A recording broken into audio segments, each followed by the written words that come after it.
Welcome to Blooming Wand, your home for grounded spiritual content. I'm Emily O'Neill, evidential psychic medium, intuitive healer, and mentor. And if you mark the seasonal shifts, you already know that we're well past the spring equinox. But there's another important shift that happens on May 1st, which some refer to as May Day and others Beltane. When May arrives, it's clear that the sun is gaining in strength and power, and the air has that green smell that only happens in late April and early May. The slumbering earth is bursting with fresh life, and flowers are everywhere. It's hard not to fall into hopeful dreams and fantasies when spring, in her full beauty, seduces the senses. Yesterday, as I was meditating on what I wanted to write here, or share with you here rather, I sat in my front yard and watched as petals from the cherry tree floated on the wind and they were illuminated by the sun, and it was just really beautiful, and it looked like pink petal fairy magic. That's the best way I can describe it. And filled with delight, I thought, maybe I'm magic too. And I took a moment to savor the divinity of the natural world, and I offered gratitude for the reminder that I too, like the floating pink petals, carry a unique and special magic. And for those of you that are with me right now, this is your reminder that you also carry a unique and special magic. And it might be a part of you that really awakens in the spring, that's delighted by the beauty of spring. It might be a part of you that's been slumbering through the winter and it's ready to emerge. Take some time to think about what's magic within you. And if you feel a sense of quickening or awakening within that's similar to what's happening in the natural world, maybe you do, maybe you don't, but it's just something to take notice of. And as I was sitting outside, I did let my eyes wander and I took in the brilliant shades of pink, orange, yellow, and red. And the colors were so intense that they practically vibrated and they looked almost neon. It's that fresh bloom that's so bright, it kind of stuns the eyes almost. And those blooms will fade, as all beautiful things do, which is why I really tried to be present for that beauty. And I was and still am in awe of just the splendor of those blossoms. And as I sat in contemplation, birds were dancing and singing in the branches of the oak tree while rabbits hopped among dead and dried leaves that had fallen from last year. And a pair of eagles perched in a nearby tree. And as I gazed off in the distance, a heron crossed the sky. And even though I live in an urban area, I often feel I have access to a woodland wonderland. And it never ceases to amaze me that in places where there are many homes, many humans, lots of traffic, lots of road, lots of cars, that nature still finds a way to thrive. And that made me reflect on myself and think, maybe you're just as resilient as, nature is. And maybe I'm learning to thrive in some new ways. And maybe you are too. Something to think about. So, this really is, at least to me, a special time of year, and Celtic calendars mark this moment as a fire festival called Beltane. And this is a time when people celebrate the peak of spring and the return of life's full creative force. And not unlike Samhain or Halloween, the veil between worlds is said to be thin at Beltane. But where Samhain invites us inward, Beltane calls us out into the light, into action, into the fullness of what wants to be born and what wants to bloom. And to honor this time, I pulled 3 cards from my Elemental Wisdom Oracle deck, and let's dive into the messages that came forward. The 3 cards that we pulled are Create. It's a fire card. It has bees on it. The second card we pulled was Cleanse. It's a water card, and it has water on it. And the third card is Seed. It's an earth card and it has acorns on it. And we're going to start with the Create card. And the message on this card is birth new possibilities through inspired action. There's a lot more in the booklet that accompanies this oracle deck, so don't forget, if you have the deck, to take a look inside the booklet. But I really like bees. I like working with bees. I like sitting with the bees and watching them. And I do feel like bees are really magical little creatures. And the bees on this card have been on my mind all week. So if you're listening, There are four bees together on this card on a piece of honeycomb, and their little heads are all together. So you can tell they're working hard and communing and communicating with one another. But bees in and of themselves are fascinating, but I've been thinking about bees, and I was really happy to see this card come up because I recently watched National Geographic's Secrets of the Bees. I almost said The Secret Life of Bees, which is a book that I really, really love. If you haven't read it, I recommend it. But the documentary is Secrets of the Bees. It's streaming on Disney Plus and Hulu. And I'm still thinking about what I learned, and I learned a lot. Just when I thought I couldn't love bees anymore, I found there was so much more to love about these extraordinary creatures. Scientists used to believe that bees were essentially automatons, hardwired and mechanical. What researchers have since documented is something entirely different. Bees can recognize cause and effect. They engage in social learning, watching other bees and passing new behaviors through an entire colony. And what the documentary reveals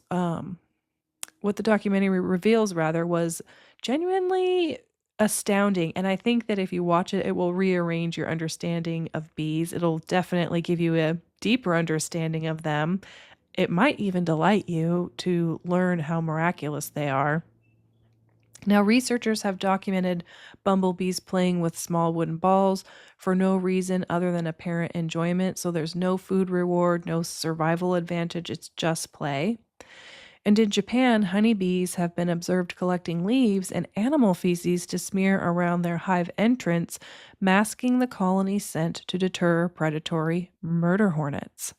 Mason bees carry branches many times their own body length to build intricate stick nests. And when a honeybee colony needs to relocate, um, scout bees perform a waggle dance to nominate potential new homes, and the swarm only moves once a majority has been reached. So these are not automatons, these are creative, collaborative beings. Now, in Celtic mythology, they believed that bees were a link between our world and the spirit world. And if you wanted to pass a message on to somebody who had died, you could do so by telling the bees, and they would carry the message onward. Now, this gave rise to one of the most tender traditions in European folk history, telling the bees. Across England, Ireland, Germany, probably northwestern Europe and other places, and eventually into the New England area of the Americas or the United States and Appalachia, beekeepers shared every significant life event with their hives.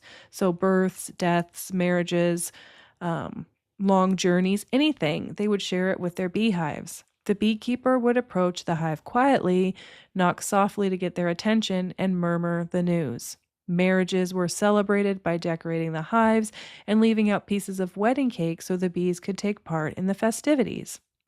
Deaths were marked by draping the hives in black cloth, and to skip telling the bees was considered a serious offense. And the bees might leave if you didn't tell them what was going on. They might stop producing honey, or they might die in grief. And as recently as 2022, when Queen Elizabeth II died, the royal beekeeper walked the grounds of Buckingham Palace and formally told the bees that their mistress was gone, tying black ribbons around each hive. In this tradition, the hive is family and the bees are witnesses. They are intermediaries between the living and the dead, between the visible world and the one just beyond it. They have access to that feeling and sensing realm that you can only know through your feeling and sensing self. The hive is not a machine. It's a community of intelligent, adaptive, creative beings, each one contributing to something larger than herself. The honeycomb they build together is one of nature's most elegant feats of architecture. The honey they make is the literal transformation of flower into sweetness. That's the energy of this create card. It's not solo genius. It's not forcing something into being. It's inspired, collective, purposeful action witnessed by the spirit world and built by many hands. And it's an offering to something larger than any one of us. So what are you building right now, cell by cell? I'm sorry, I got a little tongue twisted, but um I also want to offer to keep an eye out for the bees. And When you see them, sit and watch them and see if you can let the bees inspire you. I have no doubt that they will. Our next card is Cleanse. It's associated with the element of water, and it doesn't have an ocean or a brook or a stream. It's just this picture of water, kind of in a little bit of turbulence. It's been there's a lot of movement there, and the message at the bottom of the card is wash away what weighs upon your spirit. So, May in the Pacific Northwest, where I am, is a rainy month, and so is April. And I've come to realize this rain was probably something my ancestors would have recognized as special, as I know that some of them also experienced sort of rainy and drizzly spring times. And in the Celtic lands where Beltane was born, water was as much a part of the festival as fire was, and holy wells were visited for healing and blessing, and their waters were thought to be especially alive at this threshold time. So before sunrise, people would gather early morning dew to wash their face, and in doing so, gain health and beauty for the year to come.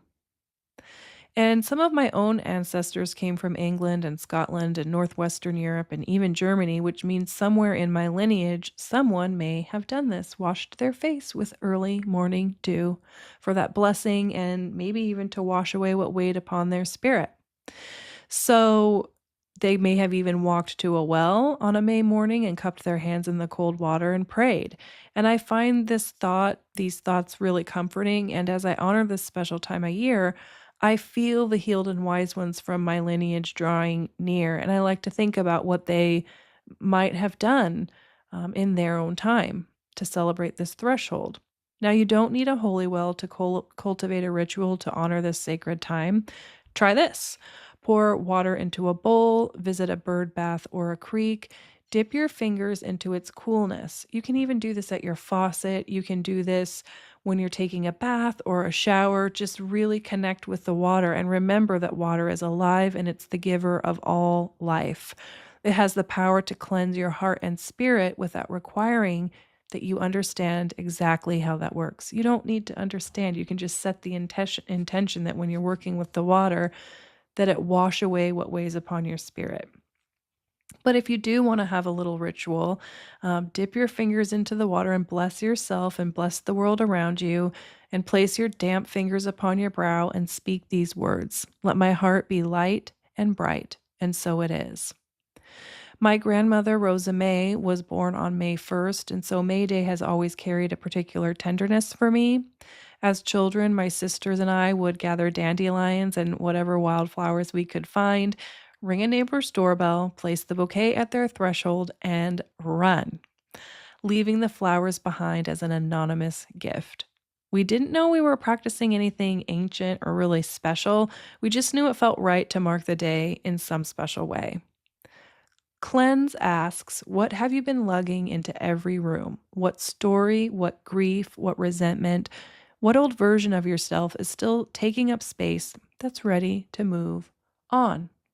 Can you let the cleansing power of water wash away all those things without needing to understand how the magic might work?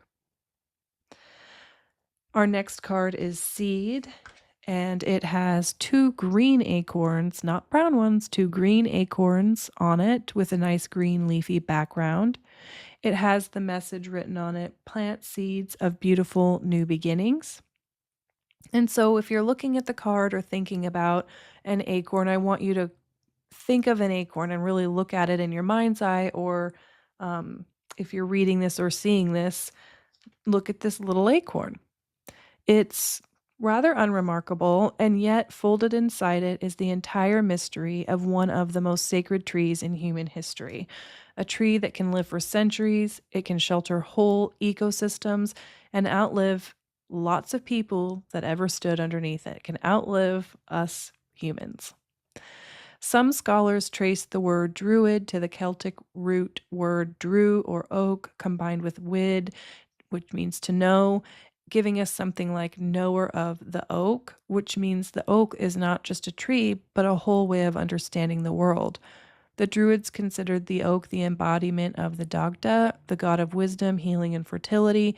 And in the turning of the Celtic year, the Oak King rules the light half, making Beltane the very peak of his power. And so this is his time and his season. While the rest of the garden is kind of already showing off with these miraculous blooms, the tulips are starting to fade away, the herbs are starting to rush upwards toward the sky, and the first vegetables are pressing through rich soil. But the oak is doing something different. It's beginning to form its acorns. In fact, it's just put out its fresh green leaves. And the oak's particular gift of the acorn is it's a small, humble thing that most people just walk right past and don't think about, but it's edible, nourishing. It's carried through history as food for animals and humans alike. And like I said, one oak tree can sustain an entire ecosystem. If you look into it, it's quite miraculous. And if that little acorn finds the right conditions, the right depth of soil, and the right season of rain, it will become something that outlives everyone alive today, as long as nobody cuts that tree down. And where I live, you cannot cut oak trees down. So that's a good thing. Here in the Pacific Northwest, the oaks are just pushing out their very, very first tender leaves, and the acorns are quite a ways away, several weeks away. But by midsummer, the branches will be heavy and full, and by autumn, they'll be letting go, dropping the future, those brown acorns, down to the earth one at a time. So we're at the very beginning of this arc of the oak trees kind of ripening. And this is the invitation of the seed card. Not everything worth planting will bloom this season or next season or maybe even in your lifetime. And some of the most meaningful things we do are slow. They ask us to act without proof, to put something in the ground before we can see what it will become. And we have to remember that good things come to those who tend with patience. So, what seed are you holding right now within yourself, or what idea or what promise that looks like nothing yet? And what are you being asked to plant before you can see what it will become? Now, if you're feeling the pull towards oracle cards or looking for a daily practice to support your self-care and spiritual practices, the Blooming Wand Elemental Wisdom Oracle deck is available now. It's 52 cards, 5 elements. It's sustainably printed and crafted. That was really important to me. It's small batch, independently published, made with love, and made for exactly these kinds of times. So you can get that at bloomingwand.com.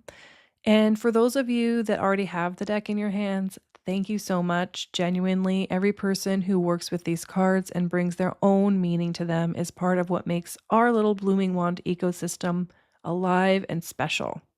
You're not just a customer, you are a co-creator of what Blooming Wand is becoming. And I'd love to know what cards you've been pulling lately. You can take a pic and send them to me at emily@bloomingwand.com and let me know how you feel about the card and what has come up for you as you worked with it. And I want to leave you with an affirmation to work with and a poem that was, it's an old poem, but I've reworked it after being inspired through my own self-care and spiritual practices at this sort of May Day threshold. But I have an affirmation for you. You can use it with your own rituals and self-care practices, but I would invite you to speak it out loud if you can. Write it on a piece of paper, put it on your altar. There really is something special about saying a thing out loud and sort of honoring an affirmation as we move through this threshold time. It might work a little magic on you, I don't know. So here's your affirmation. Like the bee, I build with purpose. Like the rain, I release with ease. And like the acorn, I trust what I am becoming. So happy May Day and happy Beltane. And I hope that the fire is generous with you this season, that wonderful, energetic fire energy that comes around the Beltane time. And here is this poem. I've titled it How to Answer, and it's about this moment of watching the birds. I've been doing a lot of bird watching. If you know me, that's nothing new. But in the mornings, I lay in bed with the window open and listen as they awaken with the rising sun. And as the sun crosses over the sky, the landscape skyline, the birds are really loud and they sing and they sing and they sing and they're so happy. And this is sort of inspired by that. And it's called How to Answer. Trickling. Through the open window, bird song tickles my ears. Please sing back to me. A bubbling brook of sound. Please sing back to me. Hearing their prayer, I tilt my head skyward and return the call. But no round or rolling note comes from my ill-tuned human throat. A sound more frog than bird scatters on the air. And I begin to laugh as I realize the birds don't really care. They tilt their heads and carry on, just delighted that I'm there. Please sing back to me. I let myself dissolve into the birdland babble. Joined in joyful chorus, my voice expands and opens, and I see myself as I see them, soft and brown and singing a round and rolling tune. Sing to me, sing to me, sing to me, sing to me. To answer the prayer of the birds is not to sing as they do. Just join your voice with theirs. Give them the squeak, the croak, the broken note, and in that answering, all are uplifted. So get those journals out, take good care of yourselves, and I'll see you soon.